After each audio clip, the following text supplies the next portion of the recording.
नमस्कार। मैं हूं विक्रांत यादव और हमारे साथ जुड़ चुके हैं वित्तीय विश्लेषक वित्तीय विशेषज्ञ डॉक्टर शरद कोहली जी। आज बात करना बहुत जरूरी है क्योंकि आप सभी ये सोच रहे होंगे कि सोने ने अचानक उछाल क्यों मारी, 4300 के लेवल तक जाता हुआ क्यों दिखाई दिया। जी हाँ, $4300 प्रति औंस। अचानक से ऐसी क्या स्थितियां बदली कि सोने ने उछाल लिया, और क्या अब ये सोने में बुल रन रोट आया है या फिर ये एक टेम्परेरी फेज है। इसके अलावा भी कई चीजें समझने की कोशिश करेंगे। डॉलर इंडेक्स में लगातार गिरावट और डॉलर इंडेक्स पिछले 3-4 महीने के निचले स्तर पर कैसे आया, ये सब चीजें समझेंगे। तेल के दाम पर कैसे कंट्रोल हुए, 80 से नीचे लगातार बने हुए हैं, उसका दुनिया पर क्या असर पड़ रहा है। तो शरद सर, बहुत बहुत स्वागत है आपका। नमस्कार विक्रांत, आपको द स्वतंत्र और शरद कोहली ऑफिशियल के सभी माननीय फॉलोअर्स, व्यूअर्स, सब्सक्राइबर्स को मेरा अभिवादन। सर, आज तो आपकी जो जैकेट है वो एकदम सोने के रंग में जगमगा रही है, और सोने ने उछाल भी लिया है। आपके पीछे सर प्रतिमाएं रखी हुई हैं, वो भी सोने के रंग में। कुछ खास कारण इसका? नहीं, मेरी इनफैक्ट जो मेरी जैकेट है और मेरे पीछे, क्योंकि मैं गोल्फ खेलता हूं, तो मेरे हाँ। पास गोल्फ के मोमेंटोज बहुत सारे हैं जो अलग अलग जगह से मिले हुए हैं। तो ये एक्चुअली एक और मेटल को इंडिकेट कर रहा है जिसने जिसने ऑल टाइम हाई बनाया है, वो है कॉपर। हाँ। तो ये कॉपर कलर है। अगर आप गौर से देखेंगे, शायद आपके वो स्क्रीन की कई बार जी। कलर एडजस्टमेंट में हो जाता है। कॉपर है, मेरे पीछे प्रतिमाएं भी कॉपर की हैं। हाँ। कॉपर ने ऑल टाइम हाई बनाया। हालांकि इसका मेरी जैकेट का और कॉपर के ऑल टाइम हाई बनाने का एक महज संयोग है। ये कोई ऐसे तो मैं रोज रोज जैकेटें बदलता रहूंगा, और कभी सोने की कभी चांदी के रंग की, वो नहीं होता। पर यह बात सच है कि सोने ने सुबह $4300 छुआ। इस समय जब हम बात कर रहे हैं, लगभग 11:30 बजे का वक्त है। आज 6 अगस्त का दिन है। कुछ घंटे में वीडियो आपके समक्ष हो जाएगा, 1-2 घंटे के अंदर। और $4265 के करीब है। भारतीय रुपयों में बात करूं तो 1 लाख, फ्यूचर्स में तो 1,49,000, 1,50,000 के आसपास चल रहा है। इनफैक्ट सुबह इसने 1,50,000 छुआ था प्रति 10 ग्राम। और आपको याद होगा, कुछ दिन पहले मैंने बात की थी कि 1,40,000 और 1,45,000 का एक अड्डा इसने बनाया हुआ है। एक रेंज बनाया हुआ था जिसके अंदर से कई हफ्तों से घूम इधर घूम 1,40,000, 41, 42, 43, 44, फिर वापस 41, 42, लगातार यही चले जा रहा था। लोग परेशान थे, लोग फ्रस्ट्रेट हो गए थे, क्योंकि लोगों को रोज रोज ऊपर या नीचे देखने की आदत पड़ गई थी। पर हालांकि हमारे लिए नॉर्मल था, हम लोग एनालाइज करते। और मैंने ये भी कहा था कि कोई एक बड़ा ट्रिगर चाहिए। हाँ। अब सोने को इस तिलस्मी अमाउंट को तोड़ने के लिए बड़ा ट्रिगर चाहिए, तभी इससे बाहर निकलेगा। और वो ट्रिगर विक्रांत आ गया। हाँ। अब आप पूछेंगे, जी। ये ट्रिगर क्या आया। हाँ। पहले तो आपने जो बाकी चीजें कही मैं बता दूं। कच्चे तेल की बात करें, कच्चा तेल इस समय 79-80 डॉलर के आसपास है। और ये जो तेजी नहीं आई, युद्ध वहां पर रुका हुआ है फिलहाल। ईरान और अमेरिका में कोई फ्रेश मिसाइल नहीं चली है। हालांकि कल एक अनकंफर्म न्यूज आई, जिसको कुछ न्यूज मीडिया ने डाल के बाद में डिलीट भी किया, उस पर टिप्पणी नहीं करी। वो आई दुबई से, हम्म। जेबल अली फ्री जोन पर, जाफजा जिसको बोलते हैं, फ्री जोन अथॉरिटी है जो चलती है। जेबल अली बड़ा मशहूर, सबसे पुराना फ्री जोन है दुबई का। हाँ। वहां पर 6-7 धमाकों की खबर आई। सस्पेक्टेड हूथियों का था सस्पेक्टेड हूथियों का था यमन से, कि उन्होंने वहां पर कुछ चलाए हैं। जबकि दुबई का जो मीडिया है वो बहुत प्रोटेक्टिव है। दुबई की सरकार को अपनी शांति, अपनी इज्जत, अपनी रेपुटेशन बहुत प्यारी है। और उन्होंने इनफैक्ट 2 लोग जो फिल्म बना रहे थे उनको अरेस्ट भी कर लिया वहां पर। हम्म। और ये एक बहुत बड़ा डेवलपमेंट हुआ, जिसको कि दबा दिया गया। दुबई सारा का सारा रियल एस्टेट, टूरिज्म वगैरह पे चलता है। तो उनको अपनी रेपुटेशन बहुत प्यारी है वहां पर। वो खबर को कोशिश करते हैं जहां तक दबा के रख सके, बुरी खबर हो तो। इनफैक्ट दुबई में मैंने ये भी सुना है, आप अगर टैक्सी में जा रहे हैं 2 लोग और बात कर रहे हैं वहाँ दुबई में कि भाई यहाँ की अब अर्थव्यवस्था तो चरमरा गई है, यहाँ कुछ नहीं रखा, अब पहले वाली बात नहीं है, यहाँ की सरकार ऐसी, अगर आप ऐसी बात करते पकड़े गए तो आपको अरेस्ट कर लिया जाएगा, अगर आपकी खबर सरकार तक कहीं से पहुंच गई, जो कि पहुंच जाती है, because it's a very small place. तो ये खबर आई उधर कीव में बहुत भयंकर हमला रशिया ने किया है। ये बातें परिप्रेक्ष्य में विक्रांत बतानी जरूरी है। हाँ। मैं इस बात को दोहराऊंगा कि जो भी व्यक्ति जियो इकोनॉमिक्स को और सोने चांदी शेयर मार्केट को फॉलो करता है, अगर वो भू राजनीतिक जियो पॉलिटिकल खबरें नहीं ट्रैक करता है, उसको एनालाइज नहीं करता है, तो वो कभी भी सटीक निर्णय पर नहीं पहुंच पाएगा, विश्लेषण नहीं कर पाएगा। तो इसलिए बताना जरूरी है। आप कहेंगे सोने चांदी के बीच में ये नहीं नहीं, जेलेंस्की कहाँ बिल्कुल से ये आ गए? जरूरी है सर। हाँ। कीव में हमला हुआ और अनडिफेंडेड टेरिटरी में हमला हुआ है, जहां पर बिल्कुल कोई प्रोटेक्शन नहीं थी, कोई उनके पास इंटरसेप्टर मिसाइल नहीं थी, खत्म हो चुकी थी। जेलेंस्की ने इल्जाम लगा दिया अपने पार्टनर्स पर कि हमारी आप लोग मदद नहीं कर रहे, देखो हम मर रहे हैं। अमेरिका को कह दिया हमें पेट्रियट मिसाइल दीजिए हम, और हाल हकीकत यह है कि अमेरिका के पास तो खुद ही पेट्रियट मिसाइल खत्म हो रही है। आपको याद होगा ब्रैड कूपर जो वहां के हैं, जो सेंटकॉम के चीफ हैं, उन्होंने पहले ट्रंप को वार्निंग दी थी जब ये युद्ध अभी हाल में रुका था। उसका एक कारण ये भी शायद रहा होगा, ये मैं कहना चाहूंगा। जी।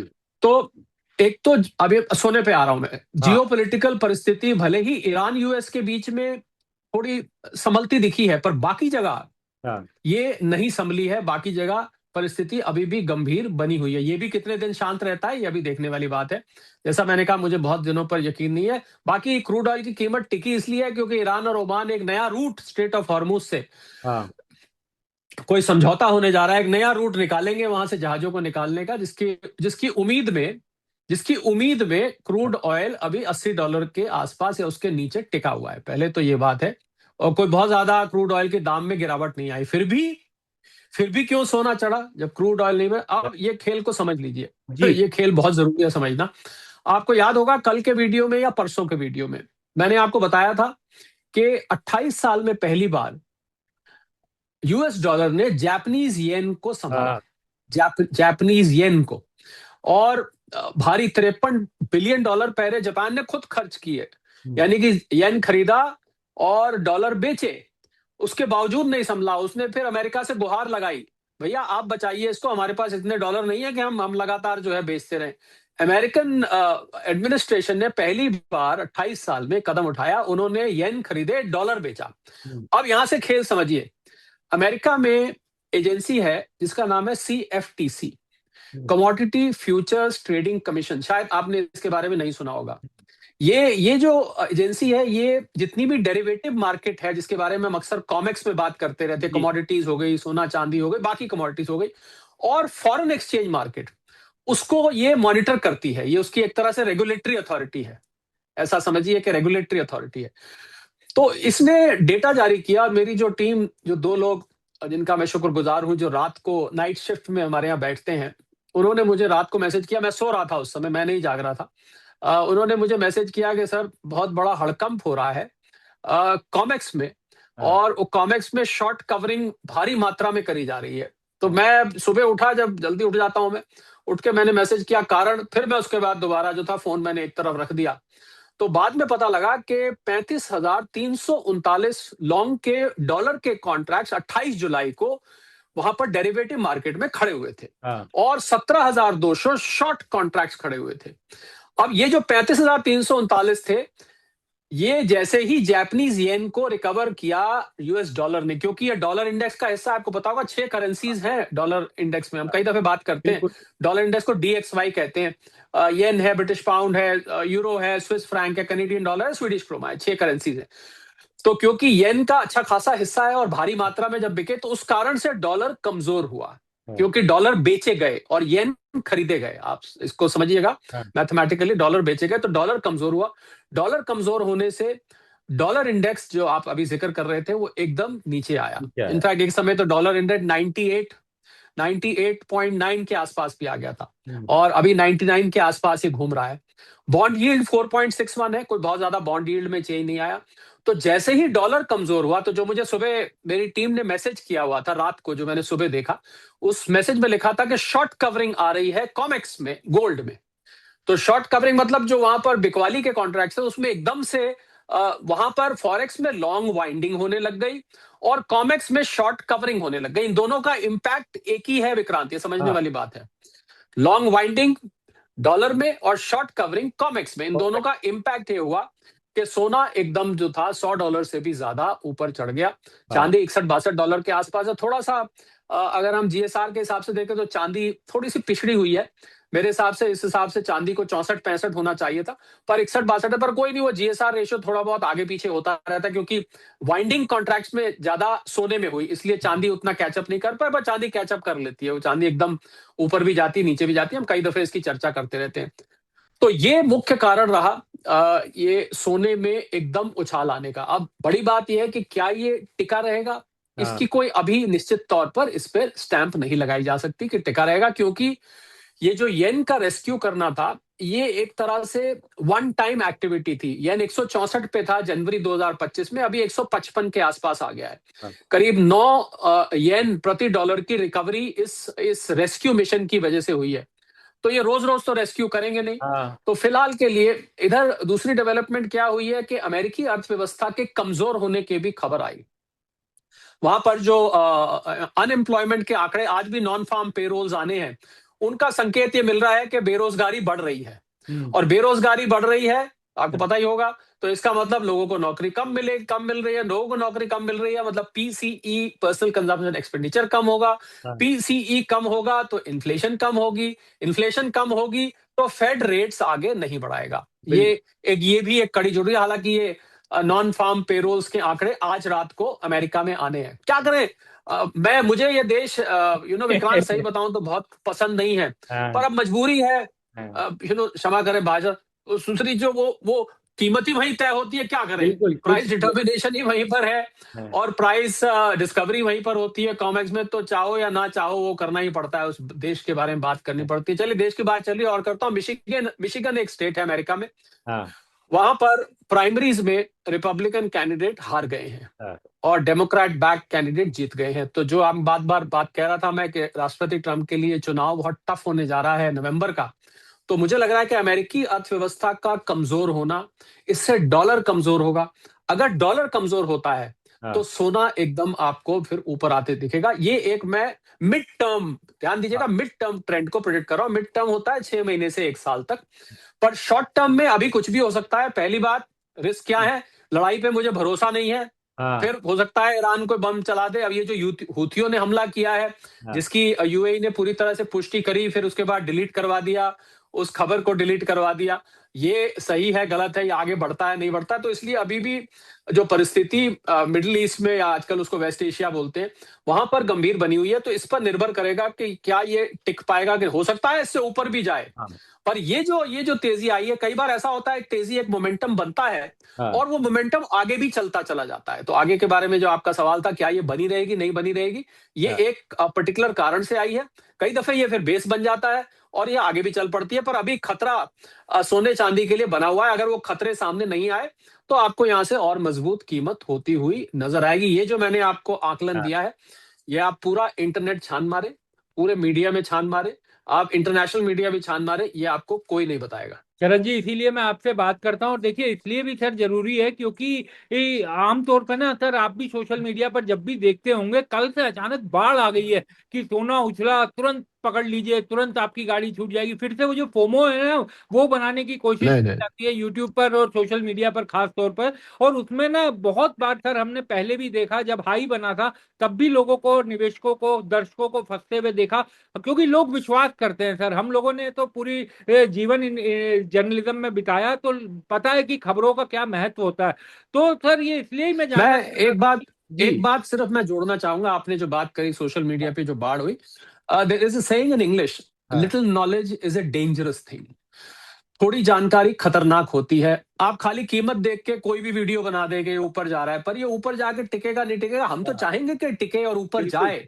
पर अगर आप उसका बारीकी से विश्लेषण करेंगे तो सोच समझ के काम हाँ करेंगे। आप भाव में आके देखिए, जो निवेश है ना, वो यहां से करना चाहिए। लोग हाँ, करते हैं यहां से। यहाँ आप से समझ रहे हैं मैं क्या कह रहा बिल्कुल हूं, सही होना बात। चाहिए यहां से और होता है यहां से। दिल से कर देते हैं। क्षमा क्षमा करें, दिल इस तरफ हाँ है। मैंने दिल का रॉन्ग पॉइंट है वो सोच रहे हो, इनका दिल कहीं राइट साइड, तो दिल से करे। दिमाग से दिल से ना करे, दिमाग से करे। और ऐसे में फोमो जो आपने बात करी, वो भी मैं जल्द छोटा सा कमेंट चाहूंगा। हाँ स्टैगर्ड परचेज, ये जो हाँ, एसआईपी फॉर्मेट है, थोड़ा थोड़ा करके लेना एक एक अच्छी स्ट्रैटेजी होती है। हालांकि निवेश आपको अपने इन्वेस्टमेंट एडवाइजर से पूछ के ही करना चाहिए। बिल्कुल सर। सर इसीलिए, इस कारण ये, क्योंकि बहुत दिनों से सोने में हमने देखा कि मजबूती तो थी, इसी कारण वो 4,000 के लेवल पर टिका हुआ था। नीचे भी जाता था तो बाइंग आ जाती थी और फिर से उसको मजबूती मिल जाती थी। लेकिन पिछले 4 दिनों की अगर हम बात करें तो करीब करीब 6% बढ़ चुका है। और डॉलर इंडेक्स की अगर हम बात करें तो वो अपने 7 हफ्तों के निचले स्तर पर है। और अब सर ये भी कहा जा रहा है कि जो फेड की सितंबर में जो बैठक है उसमें भी अब शायद रेट पर कुछ चेंज ना हो, इस बात की भी अब संभावना 50-50 लगभग हो गई है। तो ये तमाम चीजें फ्यूचर में कुछ उम्मीद ज्यादा बढ़ा रहे हैं। बिल्कुल बढ़ा रहे हैं, और इससे भी ये सब चीजें तो बढ़ा ही रहे हैं जो आपने बोला है। फेड के, मैंने तो अभी बोला ही, फेड के क्या? इंटरेस्ट रेट्स का तो मैंने कनेक्ट किया। जो आज नॉन फार्म पेरोल्स के आंकड़े आएंगे, उसका रिश्ता कहीं फेड के इंटरेस्ट रेट से जाके जुड़ जाता है, जो मैंने अभी आपको थोड़ी देर पहले जोड़ के दिखाया। हाँ। पर इससे भी ज्यादा जरूरी जो चीज आ रही है अब सामने, हाँ। कि ये जो मिशिगन में हार हुई है, हाँ। और ये हार मुझे लगता है राष्ट्रपति ट्रंप को थोड़ा सा अर्थव्यवस्था की तरफ अपनी ध्यान देने के लिए मजबूर करेगी, हाँ। महंगाई की तरफ ध्यान देने के लिए मजबूर करेगी। क्योंकि अमेरिका में सबसे बड़ा मुद्दा इस समय, जो मुझे पता लगा है, क्योंकि हमारे एसोसिएट्स भी हैं वहां पर, एसोसिएट ऑफिसेज हैं, मेरे बहुत जानकार हैं, कुछ रिश्तेदार हैं, कुछ दोस्त हैं, मित्र हैं। तो सबने, जब मैंने सबसे पूछा तो उन्होंने यही कहा कि महंगाई इस समय सबसे बड़ा मुद्दा है, यानी कि आर्थिक मोर्चे पर। हाँ। ऑफ कोर्स इमिग्रेशन है, बाकी चीजें जो ट्रंप ने लागू करी हैं वो सब चीजें हैं। और एक और आपको बड़ी जानकारी दूं, जो कि अभी जी। पुष्टि होनी बाकी है, पर जानकारी हम हाँ। दे देते हैं इसको। इसको कहीं से आप पुष्टि करिएगा, आप तो हाँ। जर्नलिस्ट हैं। कि जी। $100 बिलियन अमेरिका में रिफंड किए गए हैं हाँ। टैरिफ के, जो पीछे सुप्रीम कोर्ट से ऑर्डर था, जब ट्रंप साहब ने 2 अप्रैल से टैरिफ लगाए थे, रेसिप्रोकल टैरिफ। और $100 बिलियन रिफंड किए गए हैं। एक अनकंफर्म्ड खबर आई है कि हम्म। वो, क्योंकि कोर्ट ऑर्डर है तो रिफंड तो करने पड़ेंगे। ये किसको रिफंड हुए? ये हाँ। उन इंपोर्टर्स को रिफंड हुए जो कि दुनिया भर से सामान मंगाते हैं, क्योंकि असल में टैरिफ्स उन्होंने ही पे किए थे। तो ये उन लोगों को रिफंड किए गए हैं। ये खबर अनकंफर्म्ड है। तो अमेरिकी अर्थव्यवस्था अगर कमजोर पड़ती दिखाई देती है, विक्रांत ध्यान जी। दीजिएगा, जी। तो ये सोना चांदी को ऊपर ले जाने का एक कारण बढ़ेगा। क्योंकि अमेरिकी अर्थव्यवस्था अगर कमजोर होती है तो इससे डॉलर कमजोर हाँ। होगा। पर अभी दिक्कत क्या है मालूम है? दिक्कत ये है हाँ। कि फॉरेक्स मार्केट में, मैंने जो आपको सीएफटीसी हाँ। के आंकड़े दिए, इन आंकड़ों को हमारी टीम, मैं आपको देखिए, मैं यहाँ पर फॉरेक्स डेरिवेटिव मार्केट की ज्यादा जिक्र नहीं करता था हाँ। हमारे वीडियोस में। जी। पर अब जब से ये जापानीज येन का खबर आई और इसने सोने पर असर किया, हाँ।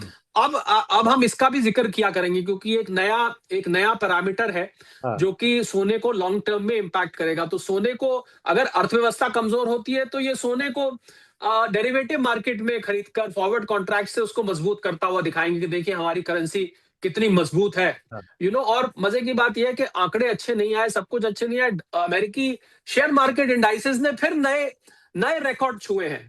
सोचिए आप, चरमराती हुई अर्थव्यवस्था है, पर रिकॉर्ड नए नए छू रही है। तो वो वहां पर भी आपको, आप समझ रहे हैं मैं क्या कहना चाह रहा हूँ, जिसके बारे में हम कई दफे बात कर चुके हैं। तो मुझे अगले 3 महीने सोने चांदी के लिए बहुत महत्वपूर्ण मैं कहूंगा। हाँ। मैं ये नहीं कहूंगा वो जो आप कह रहे हैं यूट्यूब पे वीडियो जाते हैं, ये हो जाएगा वो हो जाएगा, निकल गई गाड़ी भाई, अब तो सब लुट गए, अब तो पीछे रह गए, पहले कहा था ले लो, हाँ। माना नहीं। एक वीडियो मैंने यूट्यूब देखा, कहा था 4,000 था ले लो, अब देखो हाँ। 4,250, 4,300 आ गया, हमारी बात नहीं मानी, पछताओगे, वगैरह वगैरह हाँ। वगैरह वगैरह। पता नहीं बिल्कुल। क्यों ऐसे लोग वीडियो डालते हैं। बिल्कुल। और इससे दर्शकों को बचना चाहिए। सर एक और चीज समझना चाहूंगा, और हमारे दर्शक भी शायद वो समझना चाहेंगे। एक और जो बड़ी खबर आई कि कोरिया ने 13 साल बाद गोल्ड की खरीद दोबारा शुरू की, इसको किस तरीके से देखा जाए और इसको कैसे समझा जाए? बिल्कुल, कोरिया ने 13 साल बाद शुरू करी, क्योंकि कोरिया को ये समझ में आ गया है। बाय द वे आपको बता दूं कि साउथ कोरिया जी। बोलिएगा साथ में, क्योंकि नॉर्थ कोरिया तो हाँ। शरारती है। साउथ कोरिया के बहुत बड़ी मात्रा में अमेरिकन ट्रेजरी में एसेट्स इन्वेस्टेड हैं, जो कि उन्होंने पिछले 1 डेढ़ साल में लिक्विडेट किए हैं। तो बहुत बड़ी मात्रा में उन्होंने यूएस ट्रेजरी से एसेट्स लिक्विडेट करके, और जैसे कि बाकी की दुनिया कर रही है, बाकी की दुनिया के सेंट्रल बैंक्स कर रहे हैं, साउथ कोरिया भी अब उन एसेट्स को डॉलर से रिप्लेस कर रहा है, और क्षमा करें, गोल्ड से रिप्लेस कर रहा है, तो यानी क्योंकि इसका, खतरा महसूस हो रहा है। हाँ बिल्कुल सही बात कह रहे हैं। तो सर क्योंकि अब जो है सब कुछ टिका हुआ है, अंतिम सवाल मेरा यही रहेगा सर, युद्ध की क्या स्थिति बनती है? क्योंकि जैसा आपने कहा कि अब अमेरिका के लिए भी बड़ी चिंता यह है कि अपनी इकोनॉमी को संभाले, और सामने ट्रम्प साहब के मिड टर्म चुनाव है। युद्ध को लेकर के हालांकि कई तरह की आशंकाएं, संभावनाएं, सब कुछ है, लेकिन उसके बावजूद लगता है कि शायद अब ये थोड़ा सा युद्ध विराम टिके, क्योंकि अमेरिका भी चाहेगा कि इस समय अगर युद्ध भड़का तो उसकी भी स्थिति खराब हो जाएगी। भले ही कई चीजें उसे पसंद नहीं आ रही होगी, जैसे ईरान और ओमान जिस तरीके से बात कर रहे हैं, जिस तरीके से अमेरिका को एक तरह से बाहर रखकर वो बात कर रहे हैं, तो ये सब चीजें होने के बावजूद अमेरिका हो सकता है कि थोड़ा संयम बरतता हुआ दिखाई दे। या आपने कहा युद्ध रुके, हम्म। आपके मुंह में हल्दीराम। पहले पहले घी शक्कर बोलते थे, अब तो पूरा का पूरा ब्रांड ही आपके मुंह में। हाँ। अगर रुके तो बहुत अच्छी बात है। हाँ। पर इसमें रुकने में दिक्कत है। अमेरिका चाहता है अभी युद्ध रुके। हाँ। डोनाल्ड ट्रंप नहीं करना चाहते युद्ध, क्योंकि इलेक्शन उनके सर पे है। उनको बिल्कुल। इलेक्शन पे ध्यान देना है, महंगाई पे, जैसा मैं बात कर चुका हूं, महंगाई पे ध्यान देना है, अपने देश पर ध्यान देना है। पर दिक्कत क्या है, हाँ। जैसे ही ये शांति बहाल होती है, ईरान में जो फैक्शंस हैं विक्रांत, जी। वो फैक्शंस एक दूसरे की बात ऐसा लग रहा है सुनते नहीं है। हाँ। आपने याद होगा पीछे जब युद्ध विराम ये एमओयू वाला टूटा, तो आईआरजीसी के किसी फैक्शन ने उठा के मिसाइल चला दी, हाँ। जिसके जवाब में फिर अमेरिका ने हमला किया। हाँ। अब ये ईरान और ओमान ये समझौता कर रहे हैं स्ट्रेट ऑफ हॉर्मुज से। पर क्या पूरा का पूरा ईरान का जो अलग अलग खेमे बोलते हैं, ये आपके न्यूज की भाषा में हाँ। खेमे बोला जाता है, ठीक अगर मैं शब्द बिल्कुल, प्रयोग कर वहां रहा हूं। खेमेबाजी क्या बिल्कुल। क्या ये अलग अलग खेमे उसके लिए सहमत है, हमें नहीं पता। हम्म। अब ये तो मैंने आपको कल क्या कहा था, मैं हाँ। जब मानूंगा अगर 1 महीने तक, हाँ। 1 महीने तक युद्ध रुके रहे, सामान्य स्टेट ऑफ हॉर्मुज से आवाजाही शुरू हो जाए, तब मैं मानूंगा कि हाँ। कहीं युद्ध रुका है। 1 महीना बीतना चाहिए, उससे पहले मैं कोई भी नतीजे पर नहीं पहुंचूंगा कि हम्म। युद्ध रुका है। मैं निराशावादी साउंड बिल्कुल नहीं करना चाहता हूं विक्रांत, मैं सिर्फ और सिर्फ तजुर्बे से बोल रहा हूं, और सिर्फ सिर्फ जो फैक्ट्स हैं जमीन पर, कि ईरान में अलग अलग फैक्शंस है। आईआरजीसी में ही 31-32 कमांडमेंट्स है। ऐसा कहा जाता है वो सबकी सब इंडिपेंडेंट है, वो अपने आप काम कर सकती है, उनको उनको हाई कमांड से कोई जरूरत नहीं, वो जो ठीक समझे वो कर सकती हैं। तो हम्म। इसलिए मुझे ये लग रहा है कि अब ये शांत होगा, फिर कहीं पीछे से किसी खेमे ने हाँ। उठा के मिसाइल चला दी, तो हाँ। फिर मामला बिगड़ जाएगा। उसका जवाब अमेरिका को देना पड़ेगा। फिर एक बार कच्चा तेल फिर 80 90 $90 के आसपास पहुंचे। तो इसलिए इसीलिए मैं सोने चांदी को लेकर भी इस प्रकार के जो वीडियो चल रहे हैं, अब तो हाँ। चल पड़ा चाल, अब तो सीधा $5000। अरे आएगा भैया, वो आएगा, पर पहले हाँ। थोड़ी ये जो परिस्थिति है इसको संभलने देनी चाहिए ना। जिस कारण से ये दबाव है, उन कारणों को तो देख लो कम से कम, कि वो संभल गए कि नहीं संभल गए। तो युद्ध की परिस्थिति विक्रांत मैं बिल्कुल भी अभी नॉर्मल नहीं मानता हूं। ये जो हुथी वाला डेवलपमेंट हुआ है, ये बहुत चिंता की बात है, क्योंकि प्रेस में नहीं है, मीडिया में नहीं है। कल हिंदुस्तान टाइम्स में खबर छपी थी दिन में, हाँ। शाम को, और सुबह वो खबर गायब हो गई विक्रांत। हाँ। सुबह वो खबर गायब हो गई, हाँ। क्योंकि क्योंकि दुबई का अब होगा ऐसा, उन्होंने को आधिकारिक तौर पर उन्होंने, मुझे लगता है, इसको डिनाई कर दिया। नहीं नहीं नहीं नहीं नहीं, कुछ नहीं हुआ। जबकि 2 लोगों ने वीडियो बनाई, उनको अरेस्ट कर लिया गया है। इधर रशिया यूक्रेन का मामला जो है गंभीर हो गया है। तो अभी कुछ भी हम यकीनी तौर पे, पीओके में हालत खराब है, कुछ भी यकीनी तौर पर हम अभी नहीं कह सकते कि युद्ध रुका या नहीं रुका। 1 महीने 4 हफ्ते इसको रुकने दीजिए, तब मैं आपको बोलूंगा कि हाँ रुक गया।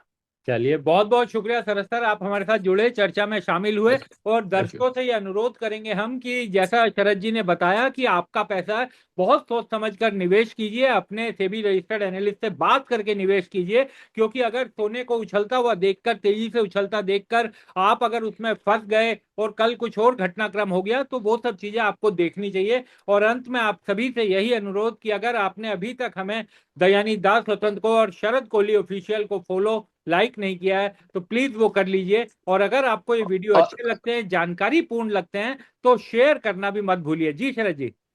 और एक लाइन और, जी। कि जो आपके अंग्रेजी के शौकीन हैं, जो हाँ। लोग, कुछ लोग अंग्रेजी में पसंद करते हैं, तो एक द शरद कोहली शो नाम से नया चैनल शुरू हुआ है।